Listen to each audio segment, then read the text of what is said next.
I think we should start now. Okay. Yes. Okay. So shall we start now, since it's 10 o'clock, a minute or so? Just 2 seconds, 2-3 seconds.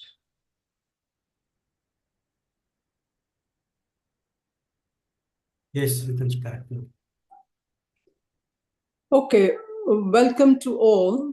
Morning, afternoon, good evening, wherever you are. And this is to welcome you all to this Thursday seminar series. Just a little bit on the background to this series, just in case there are some new participants. This is being organized by GRFDT, the Global Research Forum on Diaspora and Transnationalism, in collaboration with CSUN, which is the Center for Research on North America, a multidisciplinary research unit at the National Autonomous University of Mexico. And the Thursday Forum on Migration and Diaspora, initiated by the National Open University of in New Delhi, India. So this is a joint effort. And in this today's, we have the topic of today's discussion is Neighbors but Not Brothers, the Caribbean community's response to Haitian migration in the post-earthquake era.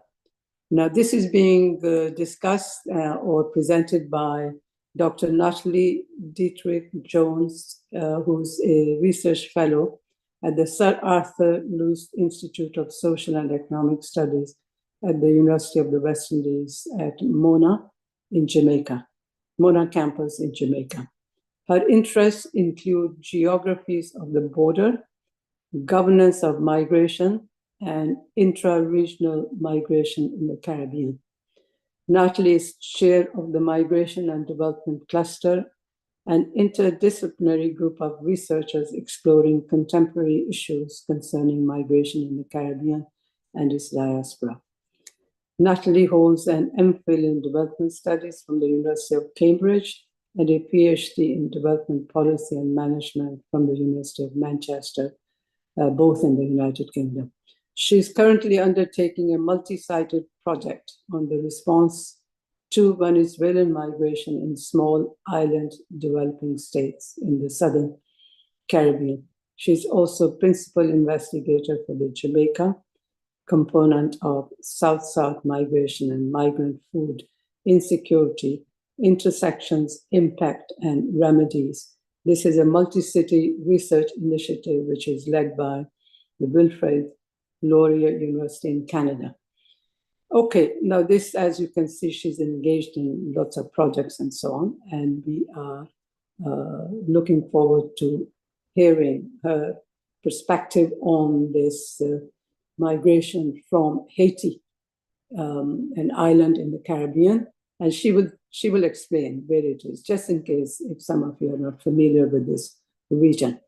So Natalie, off to you, please. You're welcome to introduce your paper or your presentation, and we are looking forward to. And in case, just a couple of things before we start. Natalie will make her presentation, and if there are any questions, comments, observations, clarifications, please wait until the end of the presentation, and then we will take 2 to 3 interventions at a time, and then Natalie will try to, I'm not saying respond, try to reflect on those and give her opinion or give her input onto that. And then we will, I think it will be, the presentation will be about 40 minutes, and we'll have 20 minutes or so for discussion. And then we will, after the discussion, we will present the main takeaways from this presentation. Thank you very much. Okay, Natalie, over to you. Okay, can you hear me? Yes. Okay, so many thanks to Dr. Baradoui and Dr. Sahu for extending the invitation for me to participate in the seminar series of the Global Research Forum on Diaspora and Transnationalism. So this talk is the first draft of a paper that I'll be presenting in a few weeks in Montreal at the conference of the Canada Association for Latin American Caribbean Studies. So feedback is of course welcome as I seek to fine-tune the arguments that I'm making in this paper. And it's also a portion of work that I'm currently developing for a book project that explores, among other things, the governance of migration in the Caribbean community, which is also known as CARICOM. So I begin with a brief overview of the theoretical framework for the paper. And in the interest of time, I don't discuss the methodology, but I'm happy to answer any questions about the approach that I use, which is grounded in critical discourse analysis, and to answer any general questions about challenges associated with researching migration in the Caribbean context. So I briefly discussed Haitian migration in the Caribbean as a prelude to a detailed discussion of Haitian migration in the CARICOM context. In this regard, I provide a regional overview before delving into 3 case studies which reveal certain dynamics of CARICOM policy and Haitian. So though I reference historical events and trends, as noted in the title of this paper and depicted on the image in this slide, if it will, if it will appear, right. So there has been an acceleration of Haitian migration in the aftermath of the 2010 earthquake. And in response to a series of contemporary political, economic, and environmental crises, which have since followed. These migratory flows have been met with mixed responses across the region, though the general approach has been largely restrictive. So the objective of the paper is to present a perspective on the management of migration from a state that is simultaneously considered an insider and an outsider, or a neighbor, but not a brother within the context of CARICOM. So just to orient you geographically, but also geopolitically, Haiti is in the Northern Caribbean. The word Caribbean, as one scholar highlights, is actually a creation of the 20th century. Before that time, the word West Indies was typically used, and I guess reflecting the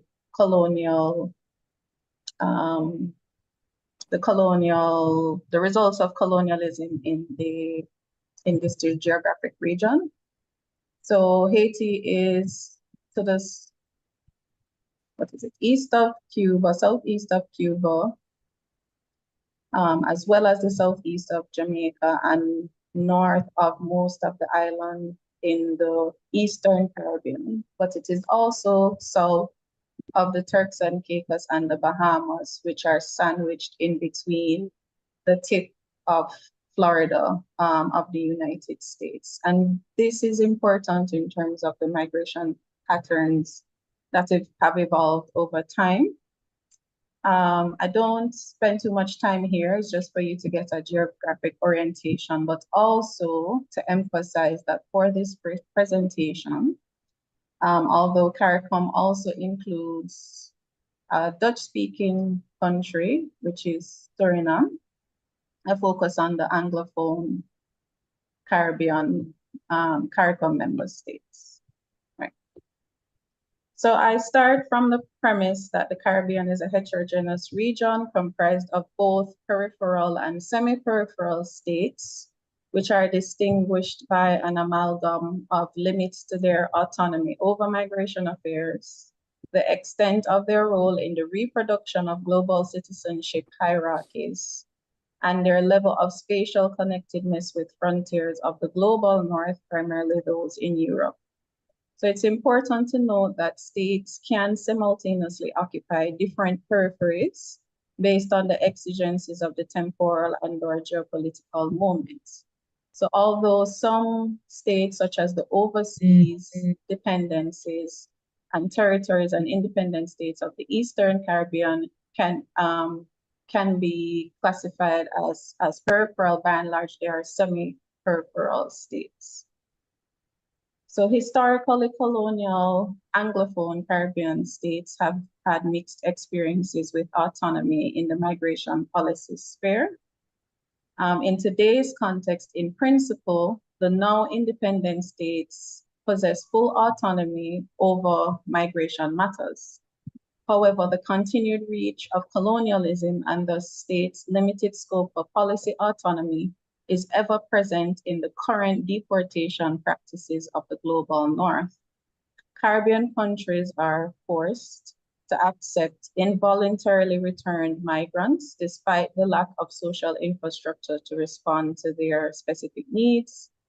And while this affects all countries in the region, there are some like Jamaica, which stand out as a country which receives the most involuntary deported migrants in the region. So similarly, states are coerced into receiving vulnerable migrants from other global south countries such as Venezuela in response to the hegemony of state and non-state actors based in the global north. This is the current situation in Trinidad and Tobago. Notwithstanding this constraint. Sorry to disturb you, Natalie. Can you speak up, or maybe you have your mic or something? Because some people can't hear you. Okay. Oh, so good. the mic is here. Let me remove the headphones, but I'll have to turn my fan off. So give me a second to do that.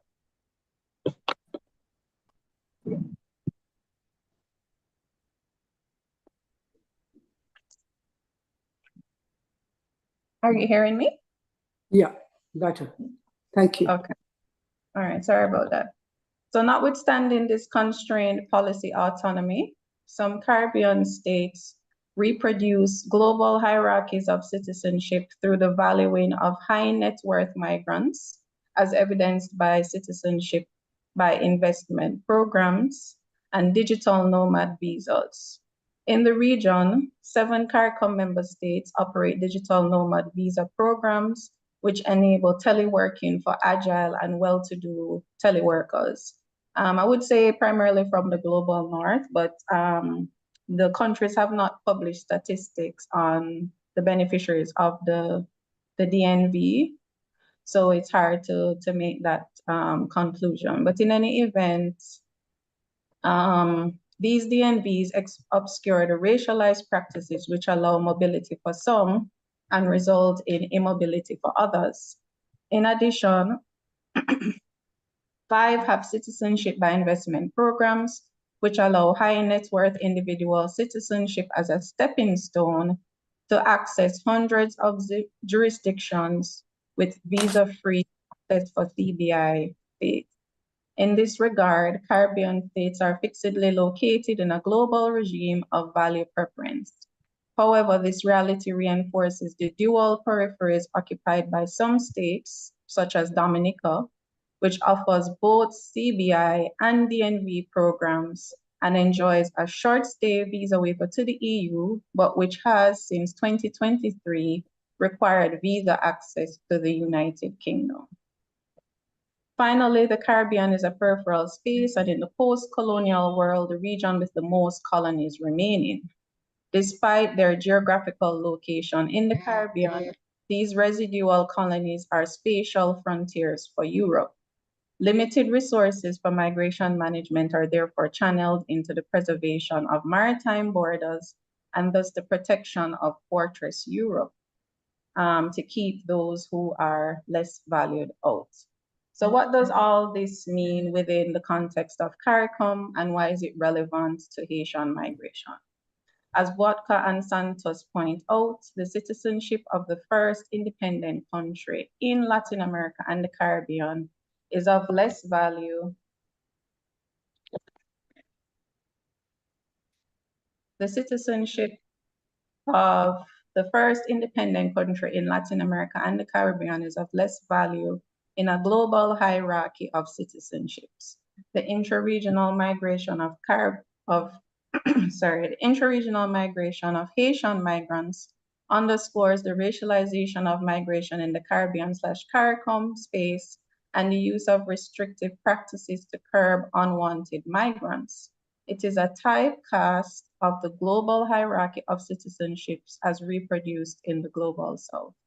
In a bid to do justice to the complexity of the Caribbean as is posited by Boatkan Santos, it is important, therefore, to understand how Haiti's proximate neighbors in CARICOM respond to Haitian migration. Shedding light on this complexity is especially significant for a region that is under-theorized with respect to forced migration. And there's just some very quick points on Haiti for those who are not familiar with the country, and I'll get into further details on some of these points now. Since its independence, Haiti has been shaped by the arrival and sending of diaspora populations.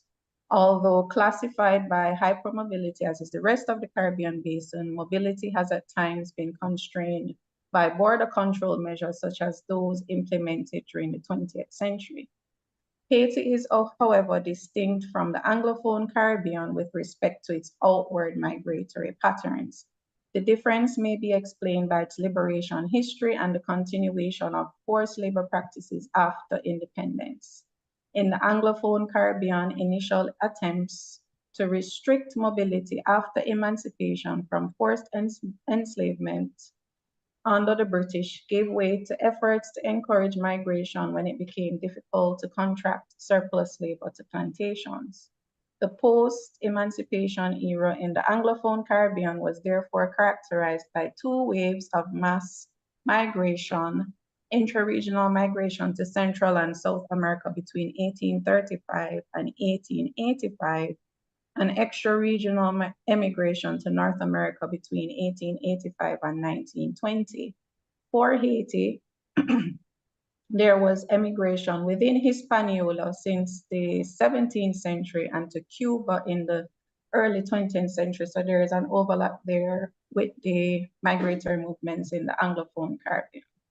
So after this period, Huron notes that there were 4 waves of Haitian migration, primarily to the United States, 1957 to 1964, 1965 to 1972, 1972 to 1982, and 1982 to 1986. And each was tied to deteriorating political and economic conditions under 2 successive Duvalier regimes, Papa and Baby Doc as they're known in everyday language, but differentiated by migrants' racial and class composition. Of note for this forum is the long-term outlook of Haitian diaspora and their intention to return to a restored Haiti during these successive periods, which we know in hindsight did not materialize. So today's migratory patterns are essentially current manifestations of this historical migration shaped by the specter of US imperialism. Repeated political upheavals have destabilized Haiti, forcing tens of thousands to flee in the wake of economic suffering and disasters, most notably the 2010 earthquake, which displaced 1.5 million people. That many now travel by boat to escape poverty, disease, violence, and death has resulted in the oft-used pejorative Haitian boat people, which began to be applied in the 1970s. In the contemporary era, migrants make perilous journeys by boat and on foot using various countries within the basin and the wider Americas as transit points to arrive at their destination, which is the United States. These migrants in transit add to an existing diaspora spread across various territories in the region, most notably in the Bahamas, Guyana, Jamaica, and the Turks and Caicos in the Anglophone Caribbean, French Guiana and Brazil in the non-Anglophone Caribbean, and France and Canada and the US in the global north. While political, economic, social, and environmental factors are important, Diaz, Jarochinsky, Silva, and Da Silva emphasize that current migration patterns need to be contextualized against what they refer to as a historical process of international migration, which began in Haiti in the 19th century. This has included, for example, recruitment of African Americans in the aftermath of independence and the emigre of elite Haitians to France.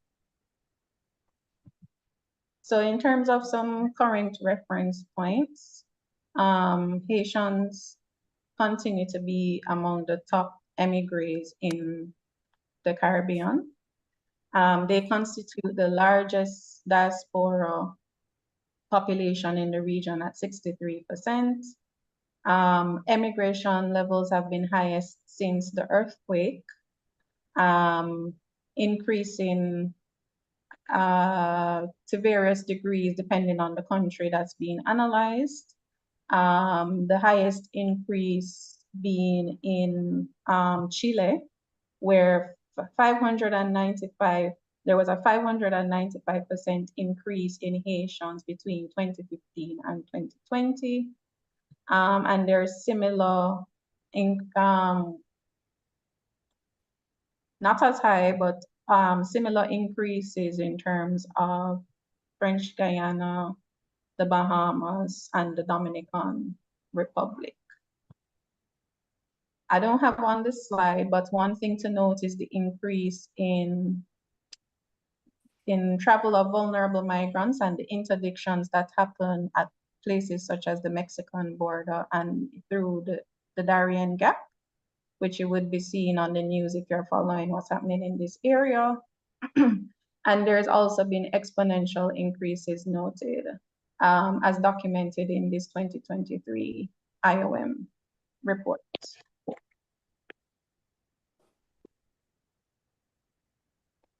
So changing gears a little bit to talk about CARICOM. So the CARICOM community was established in 1973 after several short-lived attempts at political integration of the Anglophone Caribbean. Emphasis is placed among scholars on the indigenous motivations for this accomplishment of integration, in contrast to a movement driven by foreign or British machinations. However, several global externalities propelled states within the region to unite, including the looming erosion of preferential access to markets in the UK and Europe.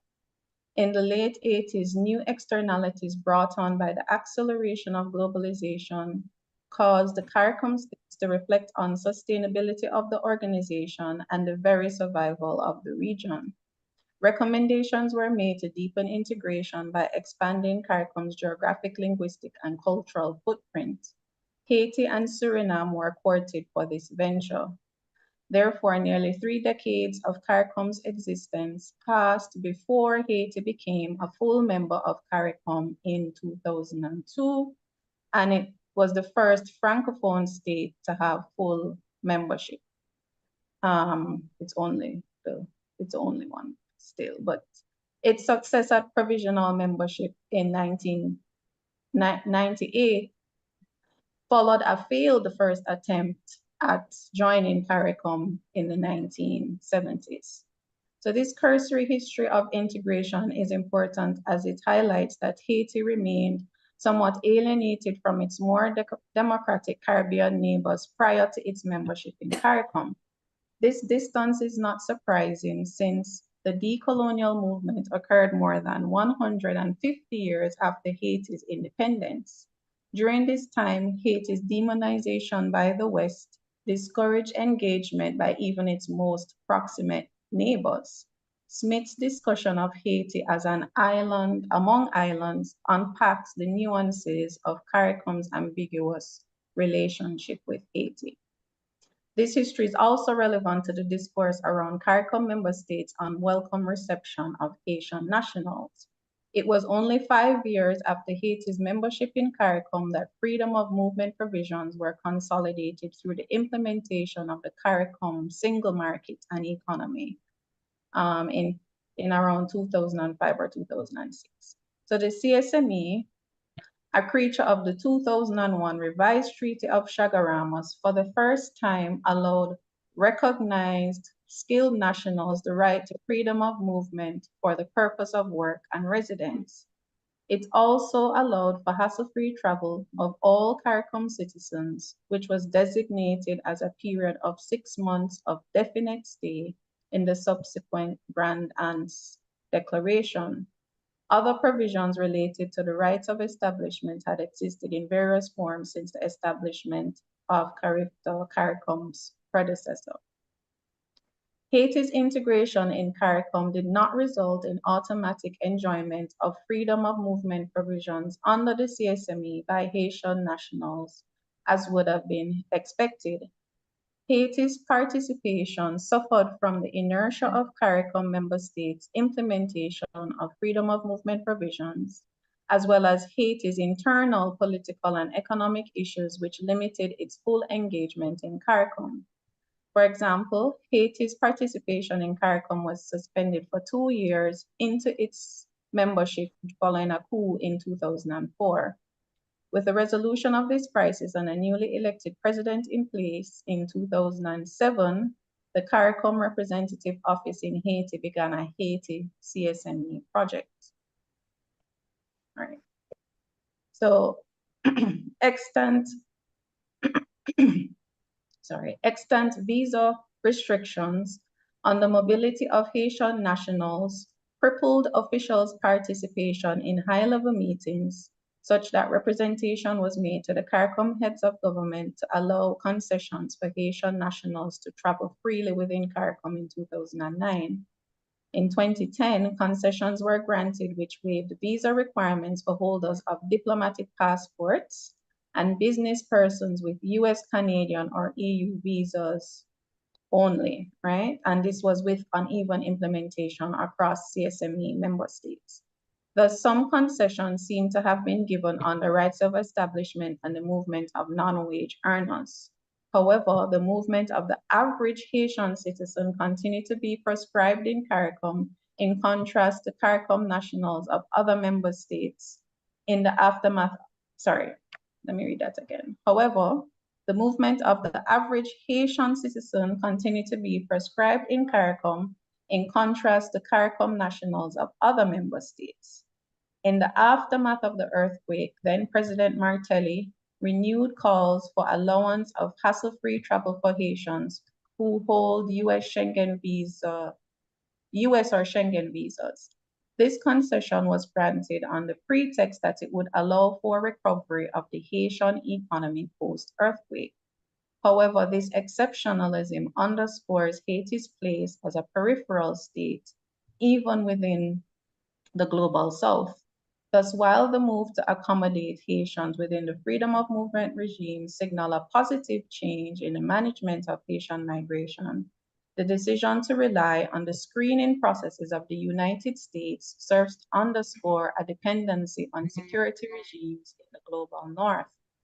There was a welcome shift in policy direction in 2018 when heads of government committed to removing visa requirements for Haitians traveling in the region.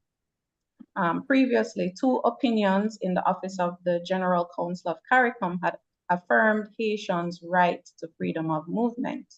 So as discussed later, this decision was reversed within a year over concerns among member states about the increase in arrivals of Haitians. So in addition, repeated concerns regarding the migration of criminal elements in the aftermath of earthquakes, and more recently with the surge of gang violence, highlights the preoccupation with securitized management of borders in the region. Such concerns overcome any moral imperatives to receive Haitian nationals based on solidarity arising from their new CARICOM identity. Relatedly, discussions on a joint approach to refugees in CARICOM has been delayed over member states' preoccupation with political stabilization in Haiti. So the question here is whether a discrete regional approach to Haitian migration should operate in parallel with the existing freedom of movement regime. I argue that a de facto policy which is vacillatory with respect to let me come back to there. I argue that de facto policy, which is vacillatory with respect to Haitians' enjoyment of the right to freedom of movement, has emerged in response to the political, economic, and environmental events which have impacted Haiti over the last 3 decades since its integration into CARICOM. But this exclusion needs to be reflected on within the broader context of the global hierarchy of citizenships. Haiti's access to countries in both the global north and global south is constrained by requirements for visa. Haiti's passport is the least favorably ranked in CARICOM and among the worst ranked globally based on the Henley passport rankings, which positions Haiti at the bottom of the list with other conflict-prone countries in Asia and Africa.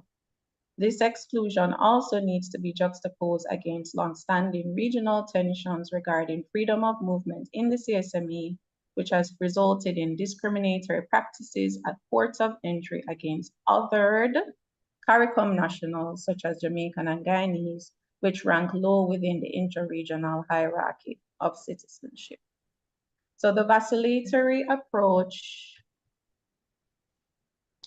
to Haitian migration has created a policy vacuum in this subregion. However, it should be noted that the lack of coherence which defines the approach to Haiti is typical of the Caribbean approach to migration policy coordination, which I've argued previously, and at times the coordination of foreign policy and national imperatives as argued by Byron. Right, so hopefully I can get through to all the case studies in the time that's remaining. So I'm looking at 3 case studies and the ways that CARICOM member states have tried to fill this policy vacuum in relation to Haitian migration. And while we've seen some approaches which have been somewhat receptive, by and large, the approach has been to exclude Haitian nationals. So we'll start with the example of the Bahamas. So an examination of the Bahamas' response to Haitian nationals stands out as it is a non-participant in the CSME. The Bahamas' archipelagic nature and the small size of its composite islands, as well as its limited socioeconomic resources, has made it generally resistant to inward migration. So while there is a tension in terms of Haitian migration, there's generally resistance to inward migration in the Bahamas. So the tense social relations resulting from high levels of inward migration of Haitians to the Bahamas since the 1970s has been well chronicled. There's this, this well-known text on the Haitian problem that was written in 1978, and recent scholarship by others which has been speaking to this issue. So the policy stance of the Bahamas towards Haitian migrants has therefore been the most consistent. It operates a largely restrictive border regime, which is centered on interdiction and deportation. The Bahamas deviated from its policy approach after the 2010 earthquake, when the then administration granted temporary protection to released Haitians who were being held at a local detention center. It also seized raids on undocumented Haitians until September of that year.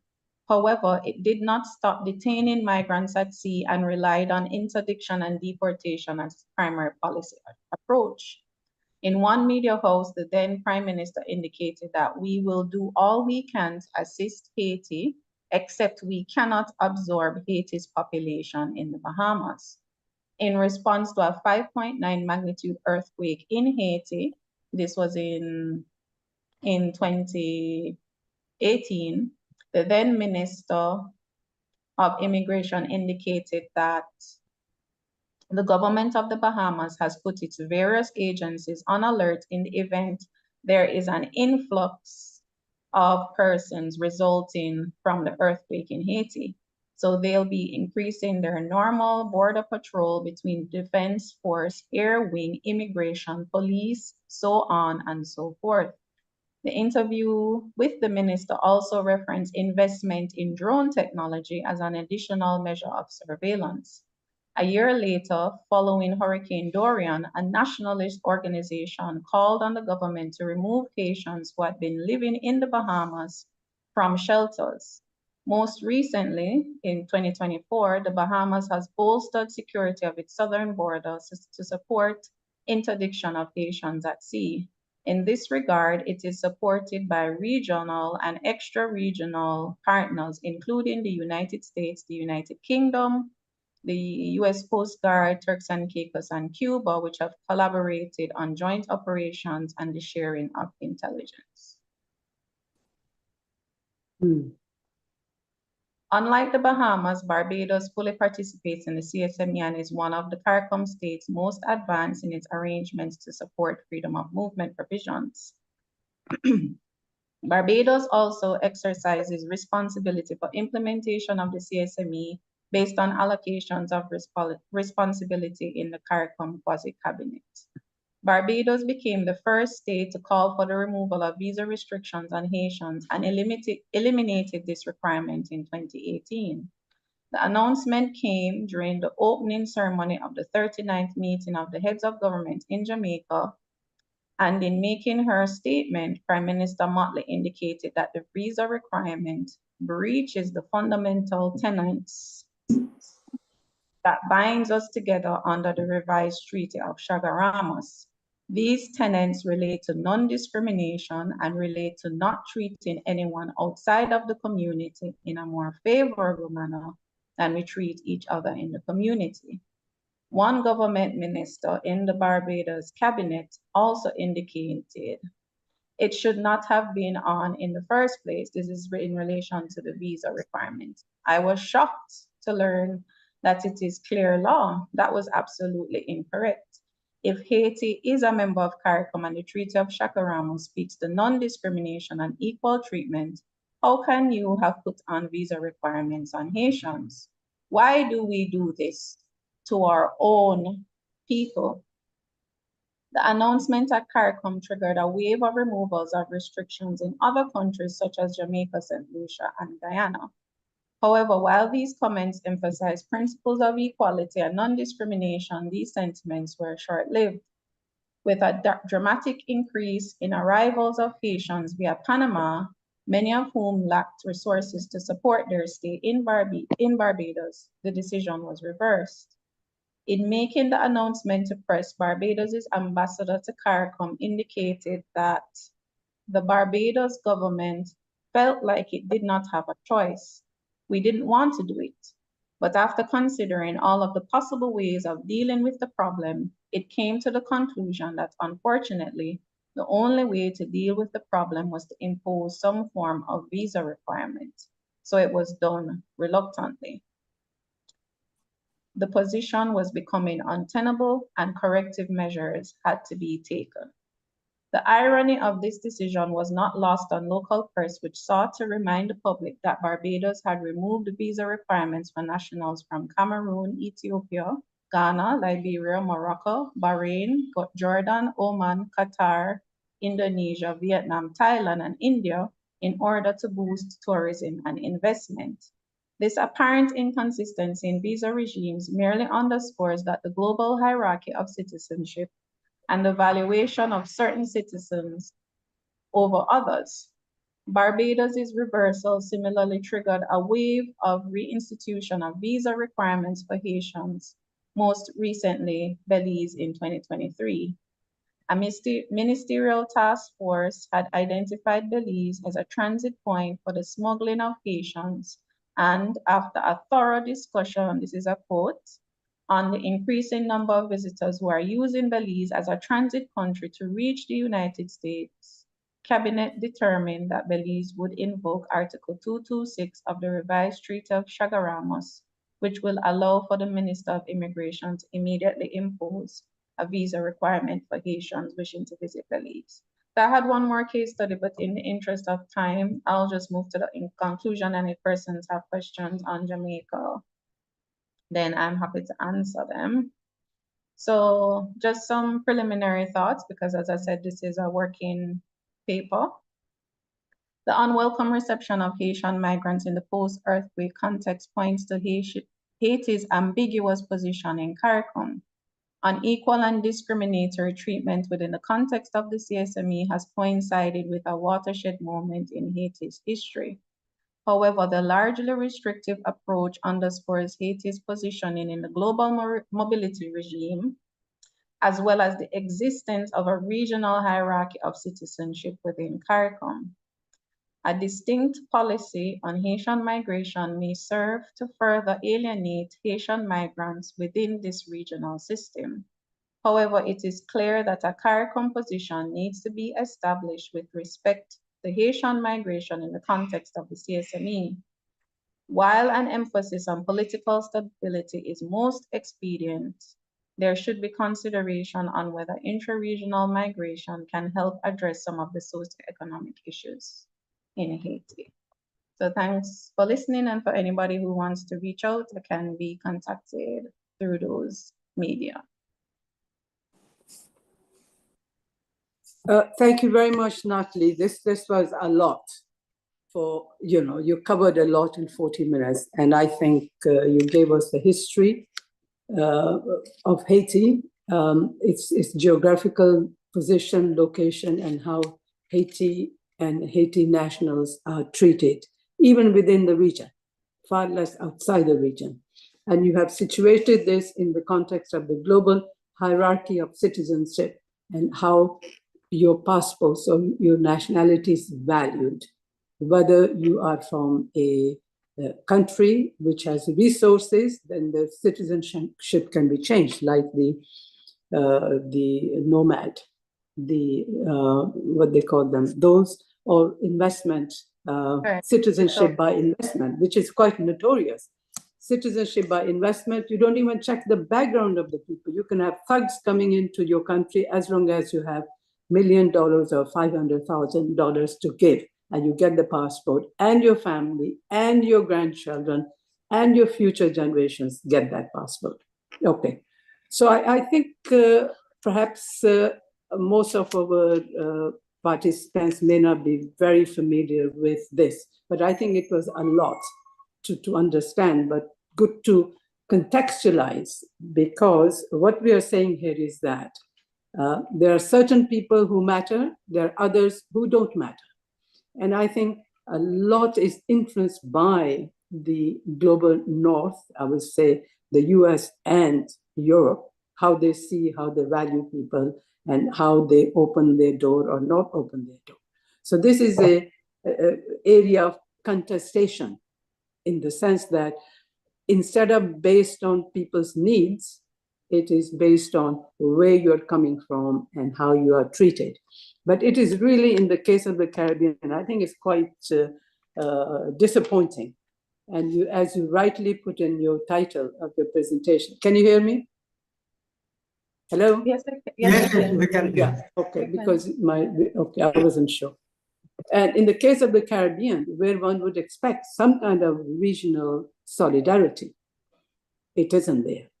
And largely, in my view, and I'll throw a couple of questions, in my view, I think is the location of the region in the American hemisphere, and how the US policy influences both the political, the economic, as well as the mobility domains, because this is a watchdog. And in the case of the Bahamas, why they are doing this? Because you have a US post in Bahamas. So once you're in Bahamas, you're processed for the US there. You don't need to come into the US. You're actually in the US. You know, the wall where the passport officer sits between his office shows that you are actually in the US. So he can decide whether you get past that door or not. So I think from that point of view, same with Canada, in Toronto or in certain other areas, you are actually in the US territory, while it's Canadian territory. So there's this fear, security fear, and not humanitarian solidarity is very shocking, and is becoming so global that people's circumstances are not taken into account. So if you have one bad egg, that does not mean everybody is a security risk. But in the case of the Caribbean, I think they were not meant, they were an emigration region. In other words, people moved out of the region and not came from outside into the region. So now it's becoming both a region of immigrants, a region of transit, and a region of immigrants. This is something very new to receive immigrants from Venezuela, I mean, outside the region for that matter, and now, of course, Haiti and some. Because, as Natalie said, it's a highly, the political stability, at least in the Anglophone region of the Caribbean, is unquestionable. So people are not fleeing because they are being persecuted. They are fleeing because of economic reasons and so on. So a couple of questions I have, and then I open the floor because we are running out of time. I mean, you have clearly, and I think I like the way you handled this, giving this scenario of putting the migration into the context of the historical, Haitians have been moving for a very long time, being an independent republic in 1805.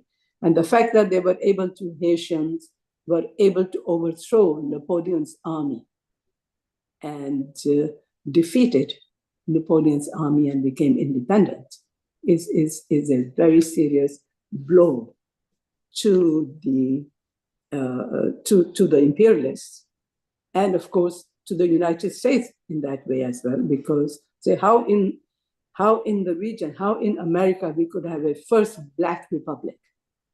Okay, so as a result, I think there has been some kind of prejudice which they have used to their advantage, the imperialists. But in the case of France, they asked for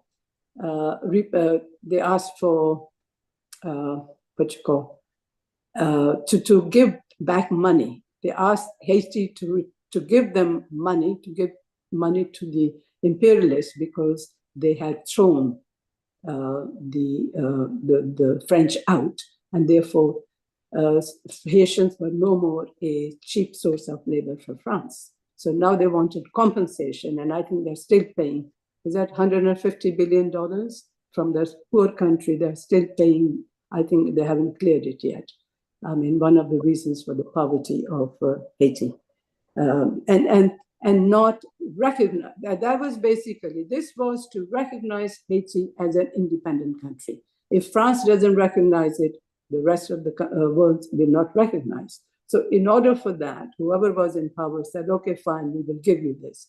We'll give you this compensation so we can then trade and recognize with the world and be a sovereign country and take advantage of all that comes with being an independent country. So there's a lot of that baggage that Haiti is paying up till now. So the question I have, so there is a multiple crisis that Haiti is facing: political, security, humanitarian, economic, poverty, natural disasters, and a whole lot of that. And countries neighboring Haiti and in the region have instituted or have become very alert into this regarding the sudden influx of Haitians coming into their region.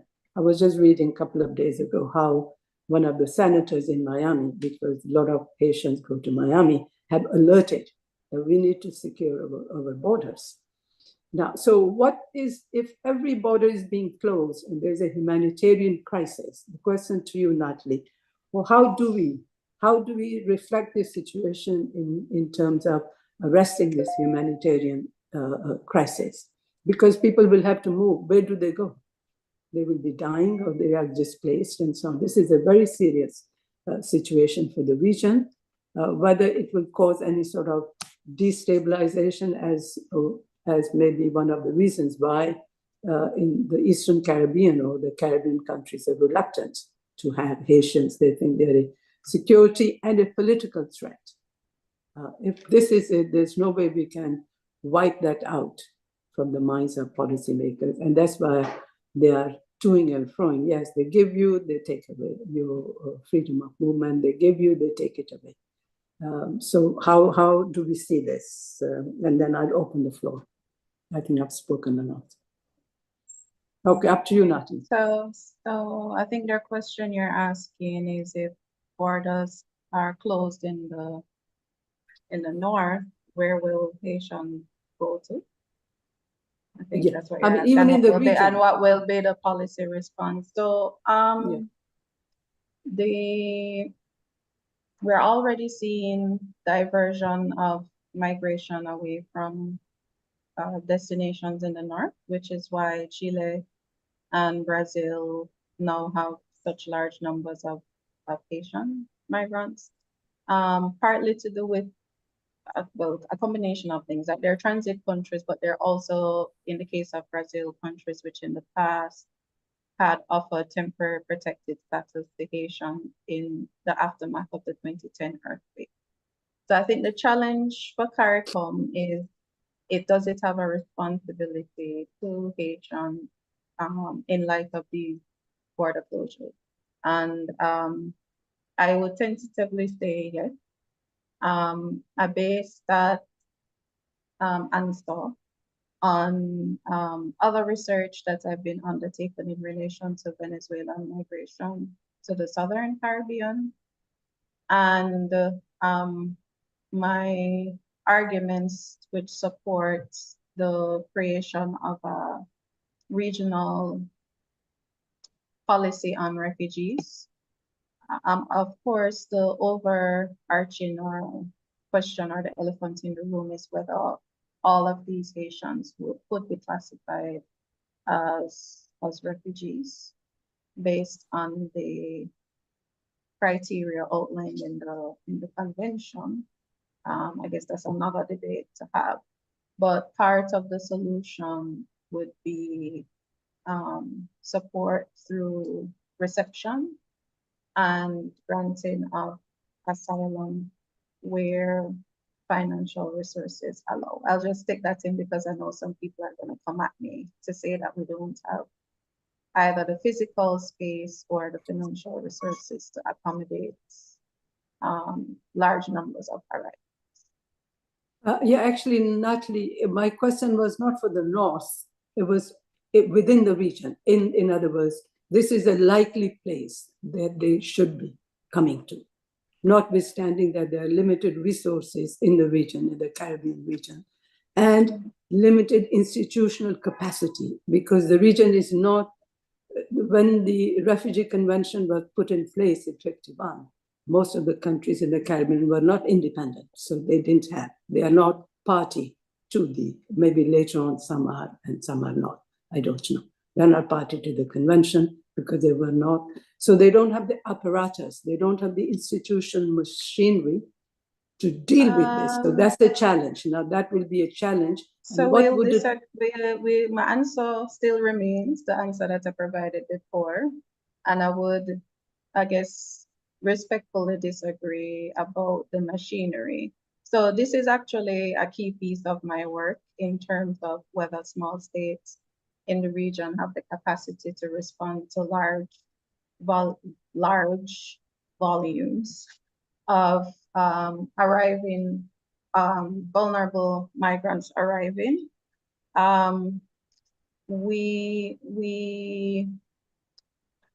So the ratification process is uneven.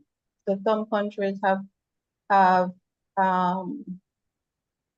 signed but not ratified, and others, like Jamaica, for example, which has ratified but does not have a legislative framework in place. I think the larger deficit is more on the protection space and the human rights framework in legislation or policy, rather than the fiscal space. So while the region is composed of highly indebted poor countries, there is no data evidence to say that they lack the capacity to respond to these arrivals.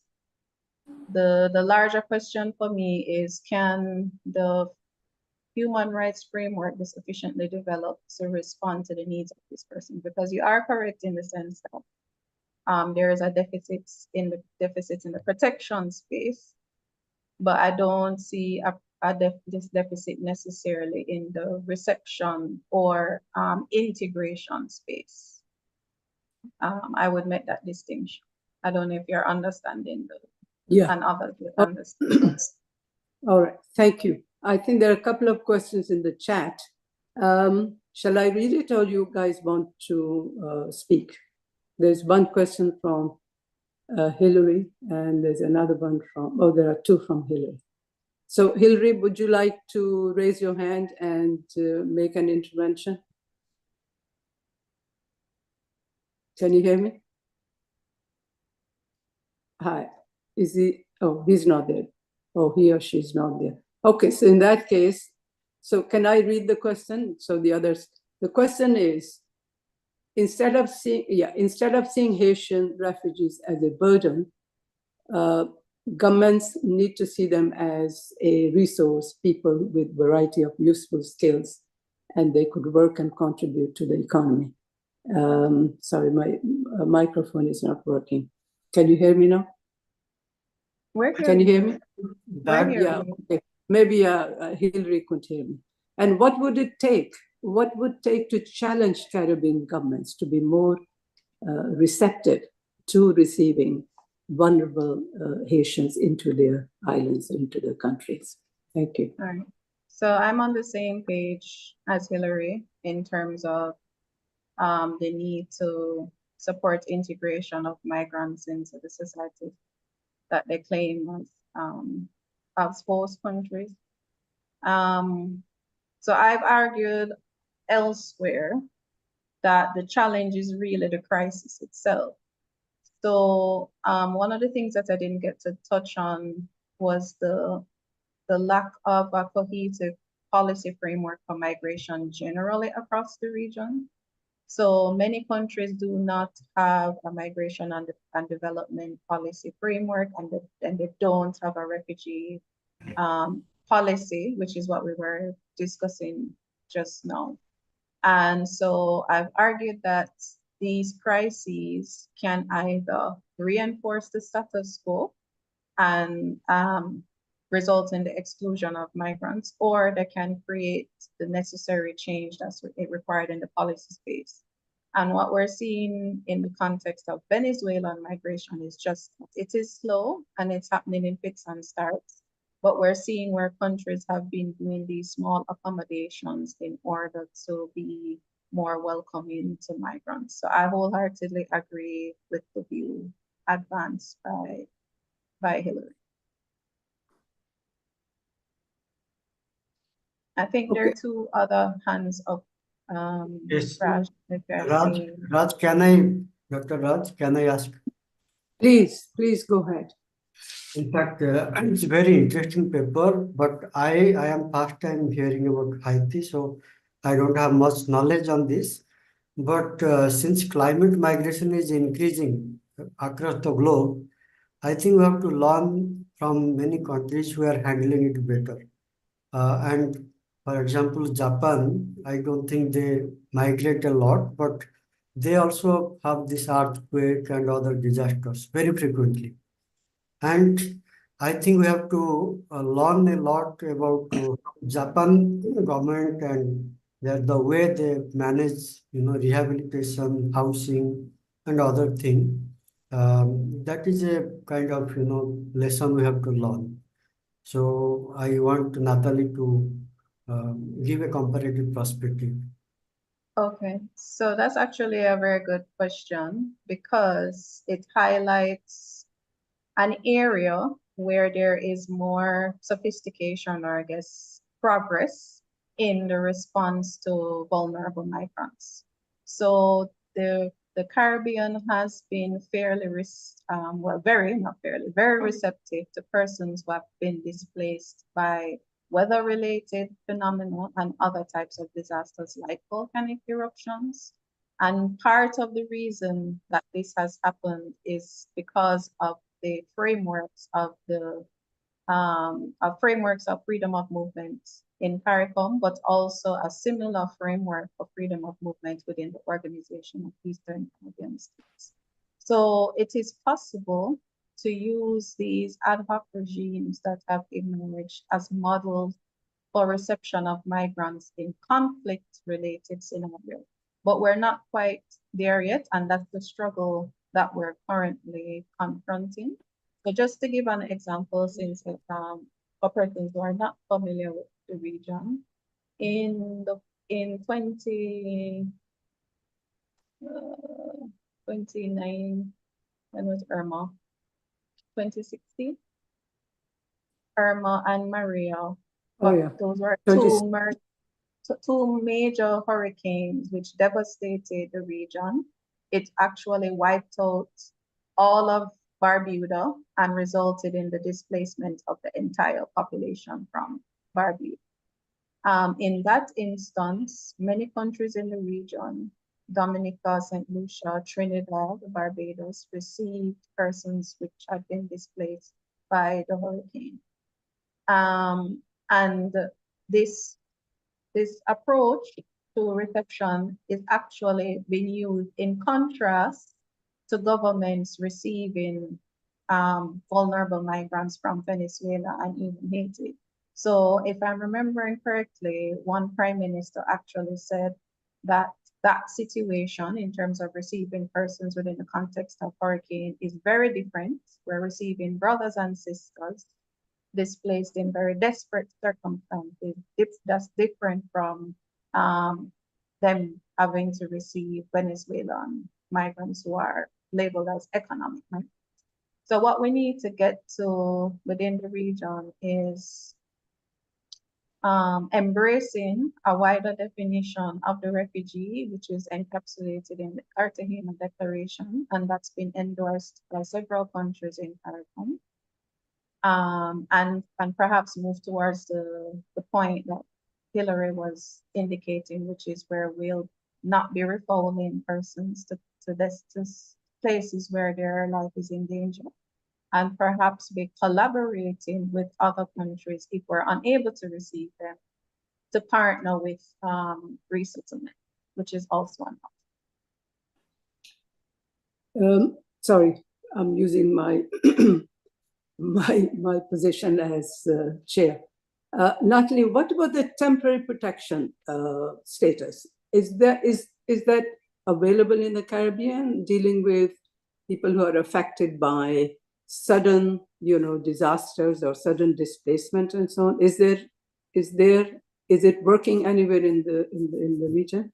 Temporary protection status?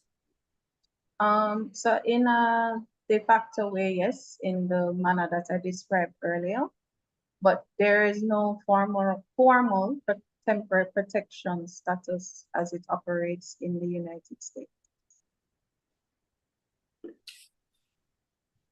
Because that would be if people are there because of a particular reason. If people are fleeing because of political insecurity and violence, and this is a long term.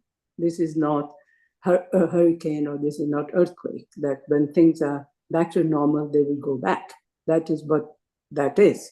But this is something which may become permanent, especially there's a large, in the case of the US, there's a large Haitian population, I think almost 750,000, 730,000 or thereabout people. So in that case, so in the Caribbean too, where was I reading that they're like, in Chile, there are quite a few, as you said, in Colombia, there are quite a few Haitians. They are isolated, I don't know, the small islands, the data, I don't have the data, you probably would have. So if you have temporary protection status for, let's say, 1,000 Haitians come into a small island, and they get time to stay for 6 months or whatever, and then they they cannot be sent back if the situation is not humane or safe for them to go back. So that means so these are some of the things that governments are thinking about in small islands. Well, if we have them, what if they cannot go back? Then what do we do? Instead of looking for opportunities, that they could be an opportunity rather than a burden. So there's the mindset too, which needs to be worked on. So TPS is just one migratory mechanism that can be used to accommodate migrants. What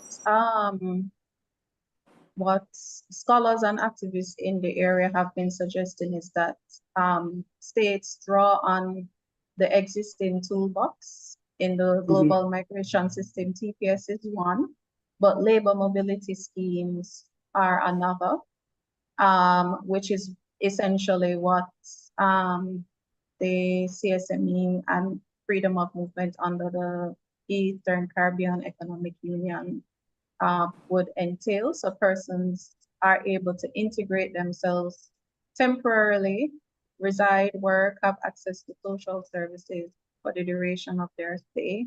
And then maybe, because we don't know if persons will return, they will go back to their home country. There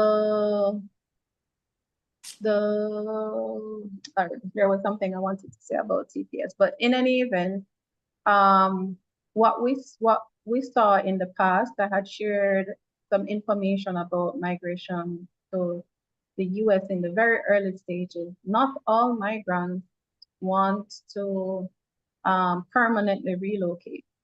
And it's difficult to assign aspirations to persons when their trajectory is so precarious. In the past, Haitians did want to return to Haiti, and we saw with Venezuelans as well that some didn't want to claim asylum because they wished to return to Venezuela. So I think whatever policy option is crafted has to recognize this element in terms of the different factors influencing migrant decision making. But TPS is just one option available to states. Oh, so the other point I wanted to make was that the TPS is broader than the labor mobility option because it could, for example, take into account non-CARICOM, so third-party states or nationals of non-CARICOM states, because there's a limitation with using the labor mobility regime under the CSME, although states can also use work permit regimes. So in the future, so I'm looking long-term now, any developments to address this problem has to consider one, the needs of nationals of CARICOM, and two, the needs of third-party nationals. At the moment, we kind of have a de facto system that addresses the needs of CARICOM nationals, but there's no system in place for responding to the needs of third-party nationals. Okay, so I think we have exceeded our time. Dr. Raj, Sarita wanted to ask something. Sarita, are you here? She raised Please. her hand. Sarita? Yes, I'm here, but I think we already extended the time. But still, I'm leaving my message. My question basically. Thank you for the presentation. It was very new for me and beautiful again.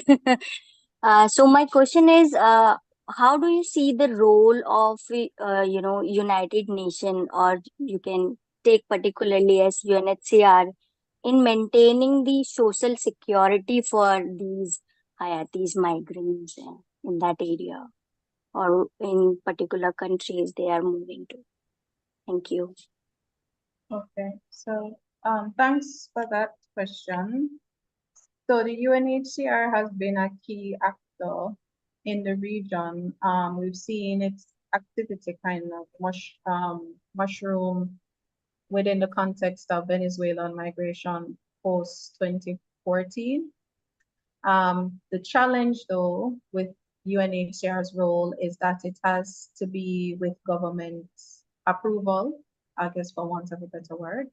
And so what we saw in the case of the Venezuelan migration crisis is some countries kind of restricted the UNHCR's role in providing or protecting the human rights of migrants. So in Curacao, for example, they removed the RSD procedures from refugee status determination procedures from UNHCR, and the government took that over. And since that time, it's been difficult to get statistics on how many persons they've been processing for asylum. And then in Trinidad and Tobago, there was a very huge tension when the government claimed, they said Trinidad is not a refugee camp, after the UNHCR had criticized the government for a mass deportation of Venezuelans. So UNHCR has a very difficult field to navigate in terms of the national politics, and it can only function well if the government provides it the space to do so. But it does play, as we've seen in the context of Venezuela, I would say more so in Venezuela than with the Haiti crisis, the importance of their role in protecting vulnerable migrants. Okay, I think this is probably the last question, and it just I just need to thank Natalie for a very informative and detailed presentation. And for some of you, this might be new because this region, we haven't done much work in this region. So I think I hope you have benefited from that. And perhaps some of the background may sound that, okay, there are too many countries. I don't know what is happening. So I will request that if you're interested, maybe read a little bit about the regional dynamics. And that even though they are very small countries, they have the same challenges that bigger countries in the South, global South face in terms of migration, development, diaspora, and so on. We didn't say much about the diaspora because I think we don't have much time, except perhaps the Haitian diaspora has an important role to play in rebuilding their country when there is political security and when there is control on the violence and so on. And if that's a long term, it's not going to happen in the near future, but I'm sure they do. I think they're about $2 billion US dollars in terms of, that's from the US. What is it globally in remittances? I think Haiti receives approximately $2 billion a year from their nationals, their citizens who are globally living elsewhere. So I mean, that's not a small amount, but that is for the family and so on. But their real role, considering that 80% of university graduates from Haiti live outside Haiti. So there's this huge resource skills which could be mobilized when there's stability in the country, because people are not going to invest, or even the aid agencies are scared to go and help because their security cannot be guaranteed. So the first and foremost thing is how that security could be guaranteed. And hopefully this new force that the Security Council has agreed. When do they go, the Kenyan force? They're not there yet. When they go, we'll see what sort of order they can bring with the help of the people. And although people are fed up, they don't want external intervention. That's the other thing. They don't want external intervention. It's a very serious thing, whether there will be security and whether there will be new government, this new transitional council that is being put in place, whether it will be able to function. So at this note, I think I want to thank you very much to Natali and all the people who have been sitting here for over an hour listening to this very interesting and insightful presentation. And thank you very much on behalf of GRFGT, CSUN, and of course the Open University for your time and for your sharing your valuable knowledge with us. Thank you.